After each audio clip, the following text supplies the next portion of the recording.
అసీం మునీర్ ఎట్టకేలకు కలుగులో నుంచి బయటకు వచ్చాడు. యుద్ధ వాతావరణం సద్దుమణుగుతూ ఉన్న సమయంలో బయటకు వచ్చాడు. యుద్ధ వాతావరణం జరగటానికి ముందు, ఈ ఉద్రిక్తతలు చోటు చేసుకోవడానికి ముందు, పహల్గామ్ దుర్ఘటన జరగటానికి ముందు అసీం మునీర్ ఎన్నో రెచ్చగొట్టే వ్యాఖ్యలు చేశాడు. నిజానికి అసీం మునీర్ అనూహ్యంగా పాకిస్తాన్ ఆర్మీ చీఫ్గా అయ్యాడు.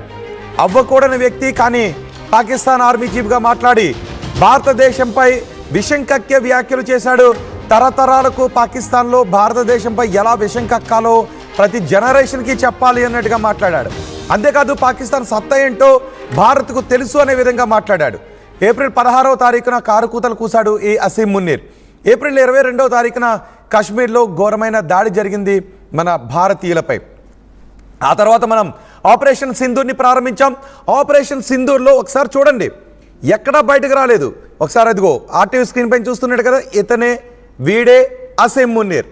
భారత్పై నిరంతరం విద్వేషాన్ని రెచ్చగొట్టే అసీం మునీర్. చూడండి ఒకసారి, దాడుల తర్వాత మనం జరిపిన దాడుల్లో గాయపడిన ఉగ్రవాదులను పరామర్శించడానికి ఆసుపత్రికి వెళ్తున్నటువంటి పాకిస్తాన్ ఆర్మీ చీఫ్ను చూస్తున్నారా? ఈ ఆర్మీ చీఫ్, నేను చాలా ధైర్యవంతుణ్ణి, పాకిస్తాన్ ప్రజలు చాలా ధైర్యవంతులు, పాకిస్తాన్ వీరగాథలను, పాకిస్తాన్ వీర చరిత్ర భారతదేశానికి తెలుసు, మన దేశ పౌరులకు తరతరాలకు చెప్పండి అని అంటున్నాడు. అంటే భారత జరిపిన ఆపరేషన్ సింధూర్లో పారిపోయిన పాకిస్తాన్ చరిత్ర గురించి తరతరాలకు చెప్పాలా? ఇప్పుడు ఆసిఫ్ మునీర్ బయటకు వచ్చాడు. బంకర్లో నుంచి ఎప్పుడైతే ఉద్రిక్త పరిస్థితులు తగ్గుతూ ఉన్నాయో అప్పుడు బయటకు వచ్చి వాళ్ళను పరామర్శిస్తున్న దృశ్యాలు ఇప్పుడు మీరు ఆర్టీవీ స్క్రీన్ పైన చూస్తున్నారు. మనం ఆపరేషన్ సింధూర్లో, వీళ్ళందరూ ఉగ్రవాదులే, ఆపరేషన్ సింధూర్లో గాయపడిన ఉగ్రవాదులను అసీం మునీర్, పాకిస్తాన్ ఆర్మీ చీఫ్ అసీం మునీర్ పరామర్శిస్తున్న దృశ్యాలు మీరు ఆర్టీవీ స్క్రీన్ పైన చూస్తున్నారు. నిజానికి ఎప్పుడైతే ఉద్రిక్త పరిస్థితులు నెలకొన్నాయో, మనం పాకిస్తాన్పై తీవ్ర చర్యల దిశగా ఎప్పుడైతే సన్నాహాలు చేస్తూ ఉన్నామో అప్పుడే ఈ అసీం మునీర్ తన భార్య బిడ్డలు, పెళ్ళాం బిడ్డలు గుర్తొచ్చి వాళ్ళందరినీ కూడా విదేశాలకు సురక్షితంగా ఉండాలని పంపించేశాడు. ఈ సమయంలో, ఉద్రిక్తతల సమయంలో ఎక్కడా కూడా బయటకు రాలేదు ఈ అసీం మునీర్. అంతేకాదు ఇమ్రాన్ ఖాన్ని జైలు పాలు చేయడంలో కూడా ఈ అసీం మునీరే చాలా ప్రధానమైనటువంటి కీలకమైన పాత్ర పోషించాడు.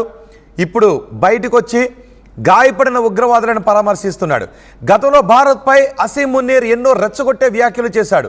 యుద్ధ సమయంలో ఎక్కడా కూడా కనిపించలేదు. కుటుంబాన్ని లండన్కు తరలించే మనవాడు మాత్రం బంకర్లో దాక్కున్నాడు.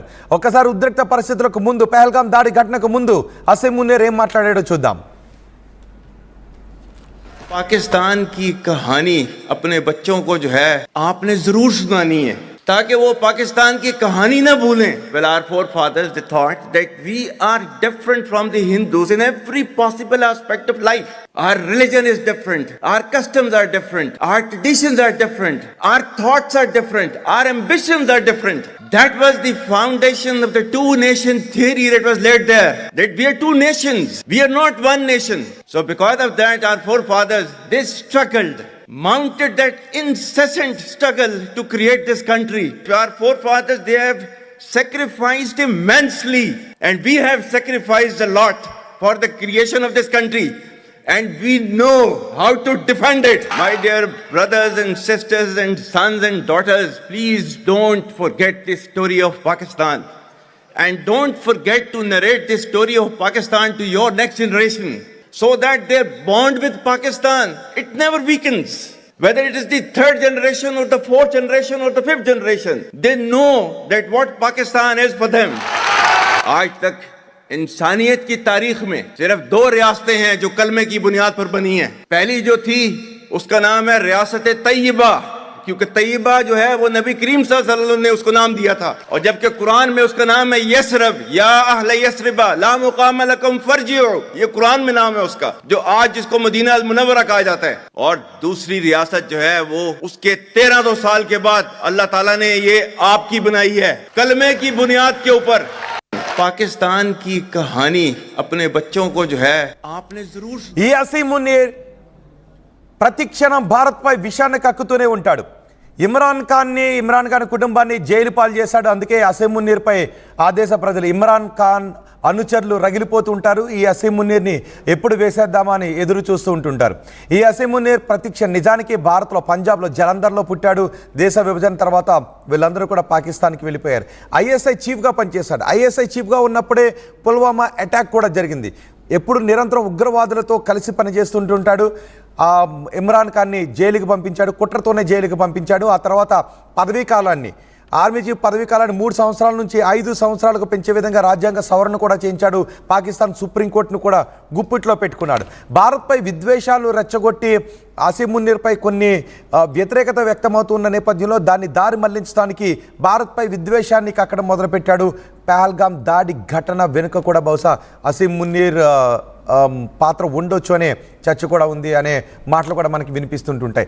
నిరంతరం చూశారు కదా, ఇంతకుముందే మనం చూసాం భారత్ గురించి ఎంత విద్వేషపూరితమైన మాటలు మాట్లాడాడు. ఇప్పుడు బయటకు వచ్చాడు అసీం మునీర్.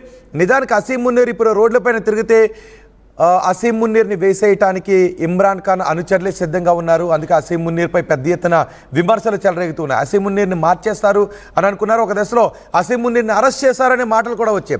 అసీం మునీర్ని అరెస్ట్ చేశారు. మొత్తం ఉద్రిక్త పరిస్థితులన్నిటికీ కూడా కారణం అసీం మునీరే కాబట్టి అసీం మునీర్పై విచారణ జరుపుతూ అసీం మునీర్ని అదుపులోకి తీసుకున్నారు. పాకిస్తాన్కి కొత్త సైన్యాధ్యక్షుడు రాబోతున్నాడు అని కూడా పెద్ద ఎత్తున ప్రచారం జరిగింది. కానీ అనూహ్యంగా చూడండి, అసీం మునీర్ ఇప్పుడు పాకిస్తాన్లో ఉగ్రవాదులతో అత్యంత సన్నిహితమైనటువంటి సంబంధాలను నిలుపుతూ ఉంటాడు ఈ అసీం మునీర్.